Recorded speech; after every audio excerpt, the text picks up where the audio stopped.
Elle Mills always wanted to be a YouTuber. After high school, she got to work, posting videos nonstop. She even came out in one. Hi, I'm Elle Mills, and I'm bisexual. Imagine if Ferris Bueller had a YouTube channel. Millions of people tuned in. Do you guys know who Elle Mills is? Elle Mills. Have you discovered Elle Mills yet? She made her passion into a career. Work became her whole identity. Hi. And then one day, she posted this. This is all I ever wanted. And why the fuck am I so fucking unhappy? Elle's story raises an important question. Should a job provide a paycheck or a purpose?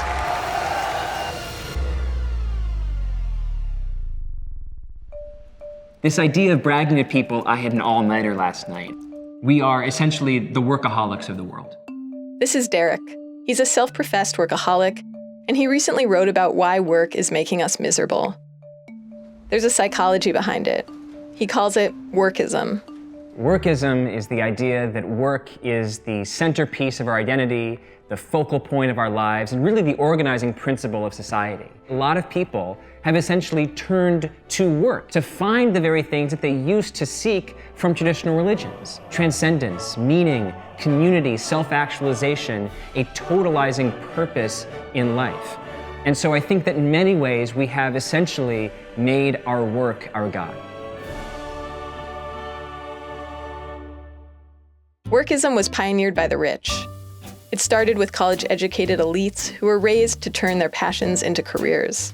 In the last 35, 40 years, what you've seen is that the rich are choosing to work more. And that is a really ahistorical shift. For the vast majority of history, the rich have always worked less. Now it's not just the rich who are working more. It's everyone. You see it trickling down not only in the workplace, but also on social media with hashtag hustle culture. There's this bombardment of other people's successes so that you're constantly aware that other people have more status than you. And this, I think, is a kind of poison. So I started uploading consistently because I knew that for every video I posted, I gained subscribers. That is how I gained an audience. Once the numbers started growing faster and faster, I'm like, okay, I need to keep this up for that to continue, or else if I stop, it'll stop. It was not sustainable. This obsession with being constantly plugged in and looking for meaning from a job is relatively recent. 150 years ago, Americans tended to work on farms. I did what my father did, what my grandfather did, what my great-grandfather did. A job was just a job. The idea of career advancement didn't exist yet. Then, in the late 20th century, an explosion of big business changed the game. You had finance take off, you had the beginning of the tech culture.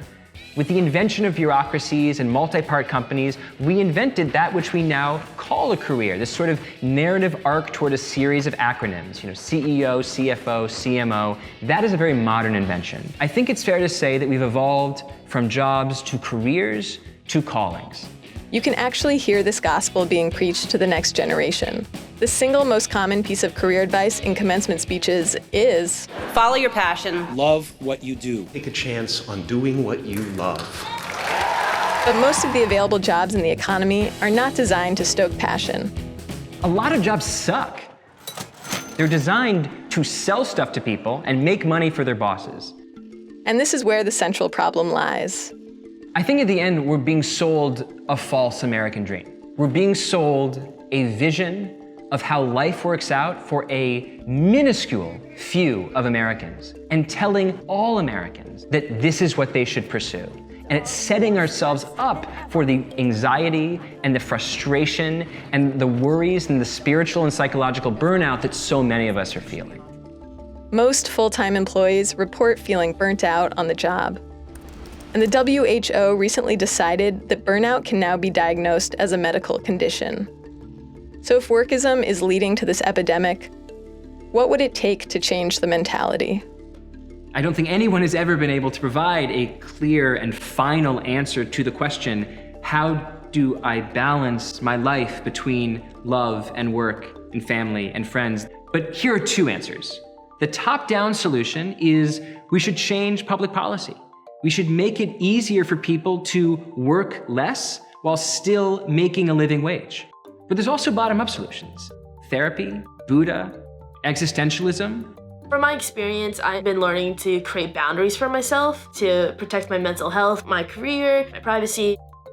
The work of detaching ourselves and detaching our identities from what it is that we do is the sort of experience that everyone sort of has to figure out on their own.